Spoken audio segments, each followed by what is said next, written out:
Bismillahirrahmanirrahim. Assalamualaikum warahmatullahi wabarakatuh. Alhamdulillahirabbil alamin. Innal hamdalillah nahmaduhu wa nasta'inuhu wa na'udzu billahi min syururi anfusina wa sayyiati a'malina. May yahdihillahu fala mudhillalah wa may yudlil fala hadiyalah. Asyhadu an la ilaha illallah wahdahu rabbil la syarikalah wa asyhadu anna Muhammadan abduhu wa rasuluhu alladzi la nabiyya wa la rasula ba'dah. Qala Allah Ta'ala, a'udzu billahi minasyaitonir rajim. Ya ayyuhalladzina amanu taqullaha haqqa tuqatih wa la tamutunna illa wa antum muslimun. Wa qala ya ayyuhan nasu taqu rabbakumul ladzi khalaqakum min nafsin wahidah wa khalaqa minha zawjaha wa batha minhuma rijalan katsiran wa nisaa wattaqullaha alladzi tasaaluna bihi wal arham innallaha kana 'alaikum raqiba. Wa qala aidan wa rabbuka yakhluqu ma yasha'u wa yakhtar.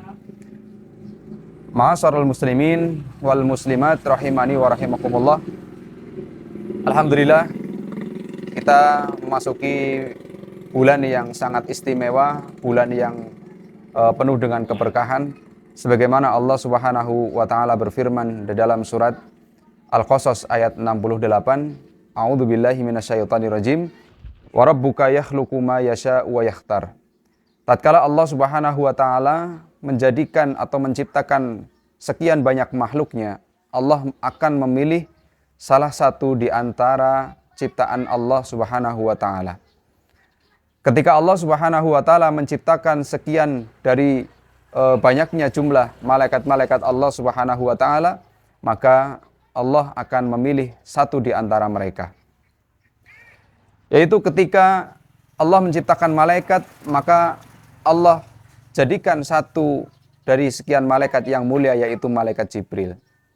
Begitu juga ketika Allah Subhanahu wa taala menciptakan surga dari sekian pintu, maka Allah jadikan satu pintu yang sangat mulia, yang di dalamnya akan dihuni oleh makhluk atau hamba-hamba yang mulia dari kalangan para nabi, para rasul, para siddiqin dan para syuhada, yaitu Jannatul Firdaus.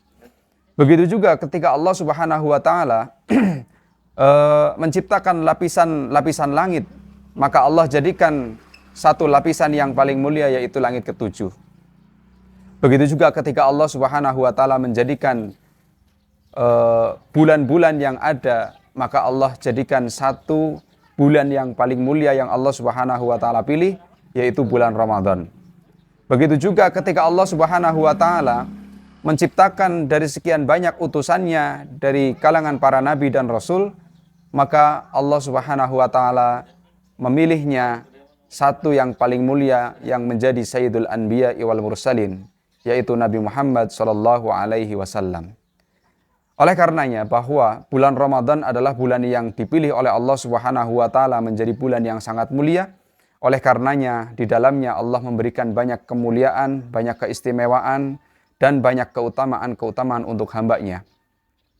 Meskipun Allah Subhanahu wa taala berfirman, dan di dalam ayat-ayat Al-Quran Allah Subhanahu wa taala menggunakan kata kutiba. Ya ayyuhalladzina amanu kutiba alaikumusiyam kama kutiba alal ladzina min qablikum la'allakum tattaqun. Kenapa di sini tidak menggunakan kata furidho, ya, atau dengan kata yang lain? Kenapa dengan menggunakan kutiba? Maknanya di sini adalah memiliki sesuatu yang berat. Sama halnya dengan ya ayyuhalladzina amanu kutiba alaikumul qisas, kutiba alaikumul qital, dan lain sebagainya.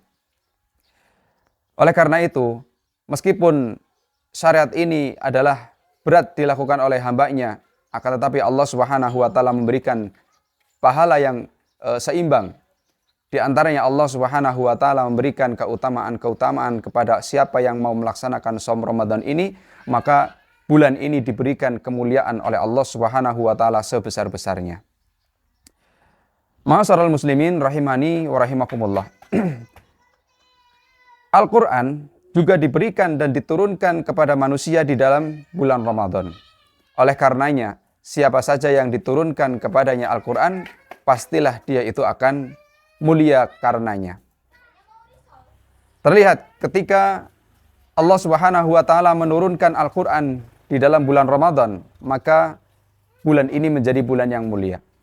Begitu juga ketika Al-Quran diturunkan kepada satu malaikat, maka malaikat itu menjadi malaikat yang paling mulia, yaitu Sayyidul Malaikah, yaitu malaikat Jibril.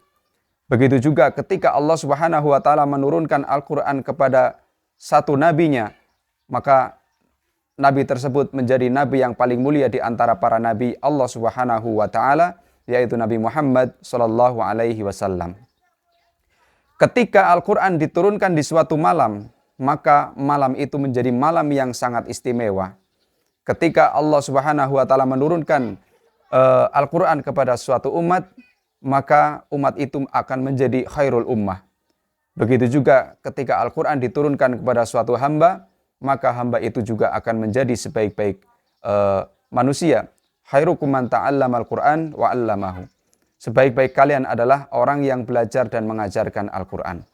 Oleh karenanya di dalam bulan Ramadan ini, marilah kita memaksimalkan waktu kita untuk memperbanyak interaksi kita dengan Al-Quran, karena kita akan dimuliakan. Bahkan Al-Quran itu sendiri akan bisa memohonkan syafaat kepada siapa yang membacanya, dan Allah akan mengangkat derajatnya sebanyak ia akan mengakhiri bacaannya di dalam membaca Al-Quran. Kemudian keutamaan yang lain di dalam bulan Ramadan itu adalah perbanyak memohon ampunan kepada Allah Subhanahu wa taala. Maka di antara doa yang kita lazimkan, kita dawamkan untuk membaca sebuah doa, Allahumma inna nas'aluka ridhaka wal jannah wa na'udzubika min sakhatika wan nar. Ya Allah, hamba kami memohon kepadamu ridhamu dan hamba memohon kepadamu ampunanmu. Begitulah kemudian kita berupaya untuk banyak istighfar kepada Allah karena bulan Ramadan adalah bulan ampunan, bulan di mana Allah Subhanahu wa taala membuka rahmatnya seluas-luasnya, bulan di mana surga itu dibuka seluas-luasnya dan pintu neraka ditutup serapat-rapatnya, di mana gangguan setan juga di dalamnya akan melemah. Oleh karena itu, perbanyaklah berdoa di waktu-waktu mustajab di dalam bulan Ramadan. Yang pertama adalah di saat kita akan berbuka atau menjelang berbuka puasa, atau di saat kita sedang mengakhirkan waktu sahur kita, berbanyaklah memohon kepada Allah Subhanahu wa taala akan keridhaannya. Rasulullah sallallahu alaihi wasallam bersabda, "Fa idza sa'altumullahu ta'ala fas'aluhul firdaus." Apabila kita memohon kepada Allah surga, maka mintalah surga Firdaus.